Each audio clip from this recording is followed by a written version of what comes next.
Your request could not be processed. To return to the main menu, press 9. Tonight, an update to a KXAN investigation a year and a half in the making. Text tag customers on hold. I waste a lot of time on my phone and such, so it's a little crazy. Long lines at the service center.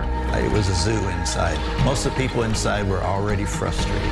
And answers to your tollway billing problems after we started asking questions. Why aren't you willing to answer to the people who you serve? Your complaints to us sparked state lawmakers' outrage at the Texas Department of Transportation. Out of those Capitol hearings, an internal review to see what went wrong for tens of thousands of Texans and how the agency can prevent the problems in the future. New tonight, KXAN investigator Brian Collister is the first to see the report and explains how TxDOT is making progress. This audit shows TxDOT fumbled its management of the text tag transition and the performance of Xerox, the company being paid $100 million to operate the new toll system, which launched in June of 2014. I asked the head of TxDOT to give text tag toll users like you an update on what these audit findings really mean. I think we've earned the trust of the legislature. Lieutenant General Joe Weber, TxDOT's executive director, asked for the audit, which says the agency's toll operations contract management was unsatisfactory. That's what led to customers being locked out of their accounts and incorrect billing the agency had to refund. The findings of the audit aren't necessarily a surprise, and you basically admitted that this was an issue from the start. But what do you say to folks who use these toll roads every day about what you're doing to address the issues in the audit? I would just tell them that it's getting better, and as a result of this audit and the action plans and some of the actions we've already taken, it's going to get better. TxDOT's response to the audit includes project managers getting additional management training throughout toll operations. They're updating their violations process to make it more user-friendly.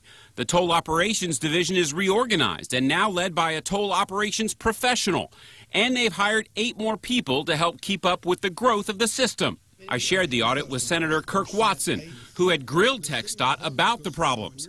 He responded with a statement saying, quote, "This contract was a disaster from the start. The contract was seriously flawed and based on out-of-date information."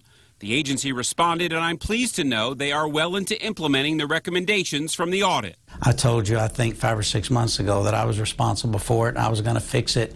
I think we're well on the way of doing that. And I appreciate the patience and support of the general public out there, because they deserve to have the best toll systems they can. So far, TxDOT has hit Xerox with $177,000 in fines.